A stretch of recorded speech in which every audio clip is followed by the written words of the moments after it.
Yo, you're now tuned in to Heritage Hip Hop. Make sure y'all tune in to YouTube, and we got the website.com. I'm Krush Jackson. Hurry up.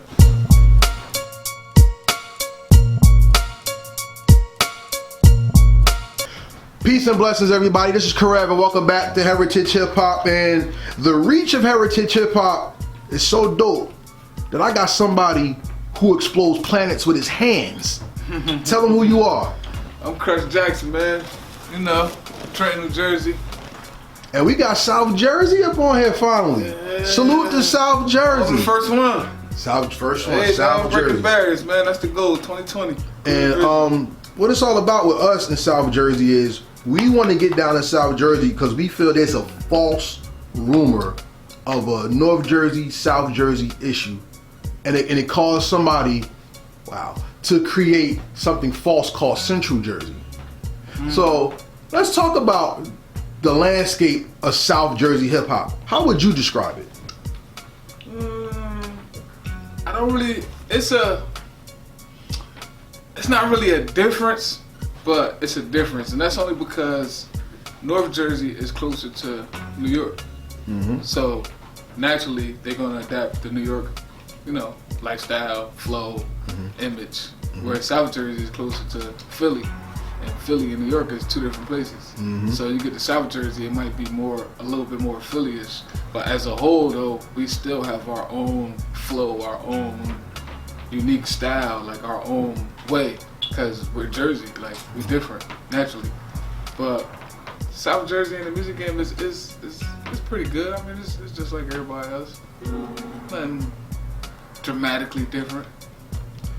I agree, but I disagree at the same time. You disagree? Why is that? Because New Jersey, see, this is the thing about hip hop, especially when we compare the territories. New York is the Game of Thrones, Lord of the Rings. Okay. You got the castle in the middle, and then you got the different bridges. So Manhattan is his own monster. Queens, Brooklyn, Spanish Harlem, all that Bronx. Okay. It's all a different world, but then they connect with NYC. So they're all different territories that fight for identity on the same landmass. Kingdoms, if you will. New Jersey is one kingdom separated into one landmass. So the territories not really beef, they have disagreements, but they're all disagreeing on identity rather than style. True. Jersey City's more like New York than Essex County, because that's Hudson County. Essex County has its own thing. Then we got this false narrative of Central Jersey which don't exist for some reason. I don't know why that shit was made. I do. Central Jersey came about because people want their own individuality.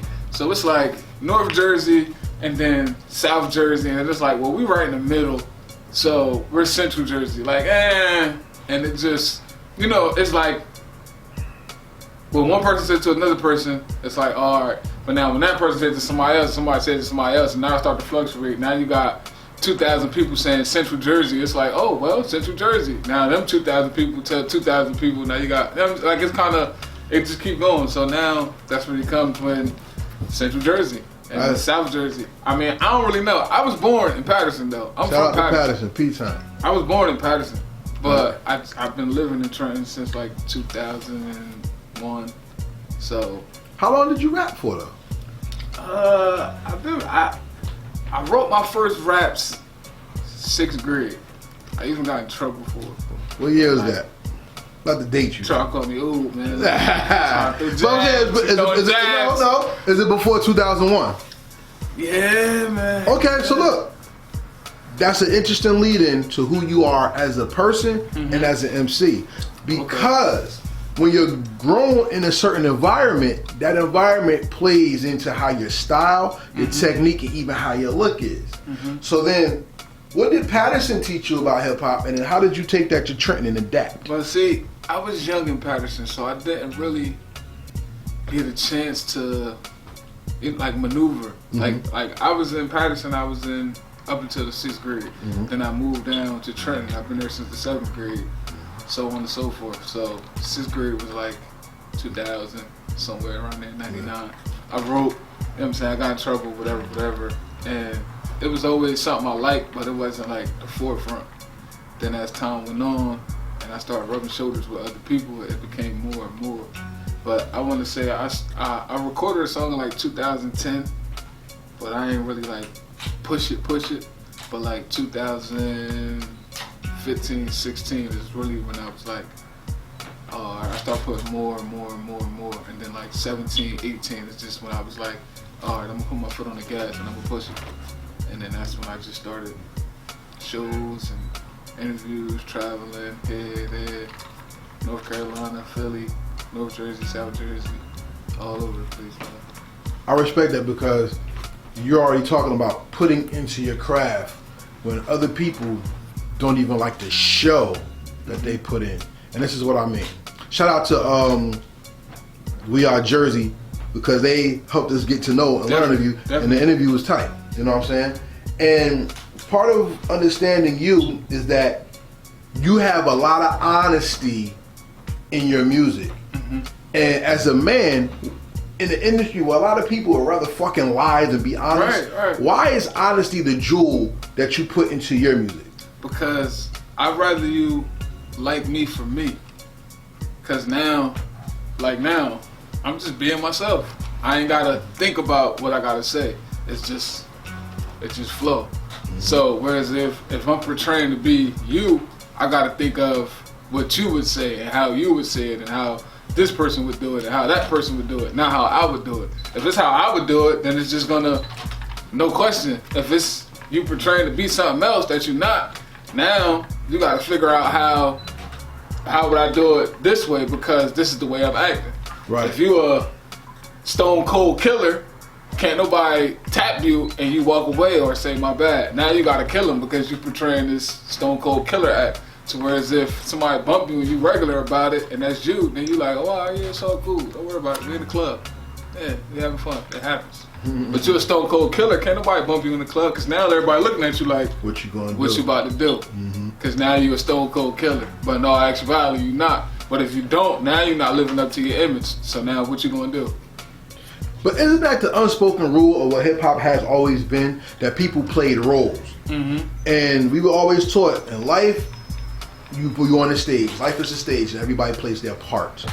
To be totally transparent is the goal of someone who does not want to be an artist. So now how do you classify yourself? Are you an artist or are you a person that just lives the art? That's a good question. I would say I live the art because, excuse me, like there's not much difference between me and my music because I put myself in my music. So, like if you see me, if I shoot a video and I'm out in the club and I got bottles and I'm having fun, that's what I would do if the cameras wasn't on. Like I would be in the club partying, dancing, having fun. So it's not like I don't have to do nothing extra.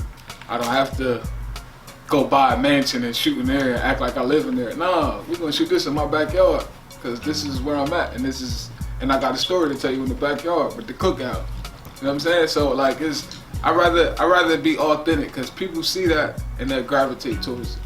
They gravitate towards your authenticity.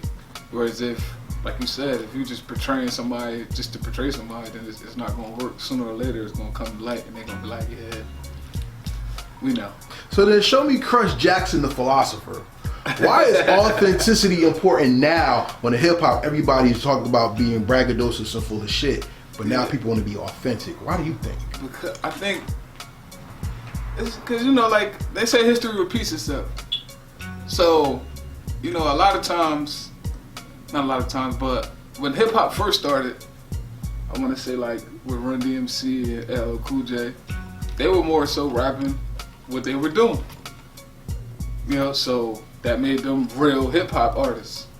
And then as it started to graduate, it slowly changed. Like, you know, everything. Like it went from the tie-dye shirts to rope chains to earrings to afros. Like it just kept transitioning. So I think with the times and history repeating itself, I think it's just starting to make its way back around to being real hip hop.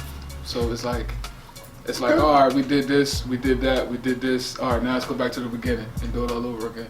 We did this, cause in this I'm gonna say in the 70s, 60s, they were wearing the blouses like Prince and all of them. They were wearing the blouses and the tight jeans and the extra tight shirts and the, you know what I'm saying? And then it went to the street, then it went to the baggy, now it's the fitted. So it's like it goes. It's cyclical. It goes around. Like it goes around. It's just gonna continue to go around, and everybody think they doing something new. Like no, somebody did it already. Like you know what's bugged out? You say that though. Hip hop always bleeds into other cultures, right? Of course. I mean, no matter even how we front and act like we're doing something new, hip hop always influences through the art, and that's why I asked you: you an artist or a person that just lives your art? You know what I'm saying? Because look, man. Look at when you was a kid. What was like one of the hottest things that you watched on television? What was your thing? My thing was, I like the Power Rangers, man. And I'm glad you said that because Rangers, when you look at the Power Rangers, kind of remind me of hip hop. Right. Because when you first talked about, blouses and all types of stuff. Mm-hmm. These niggas wore tracksuits with motorcycle helmets. You know what I'm saying? And but they were in regular clothes, right? Then there was an era when the Power Rangers dressed like Hebrew Israelites. They were looking like Sub-Zero and shit. You know what I'm saying? Then you had a point then where they was like, the kids are getting older, so now let's give them something they can relate to. We're going to give them cars. Mm-hmm. Then they elevated with that fan base. We're going to give them space. Then when the superheroes got big, we're going to give them samurai, warriors, ninjas. And as they did that, you grew with it, but the culture decided what the show premise would be. Mm-hmm. So as a person who lives the art, how would you define your style for people to catch on to your flavor? My style is, it's kind of like savvy, man. I can't even, it's just like, I might wake up one day and be sweatpants and t-shirt. Then the next day I wake up, I got on shoes and button up. It's kind of like you just go with the flow, man. You just gotta live. It's just, it is what it is. It is what it is kind of thing. It's really no, specific thing. It's just kind of more of like a mood, like a vibe. But that's what they say, I guess. Vibe and energy and all that crazy stuff. So it's like a vibe or energy. It's like however you feel. Like you might, alright, yeah, I like this. This got me, yeah. And then the next song, you might, I ain't feeling that right now. Let me go back. You know what I'm saying? So it's all about your mood.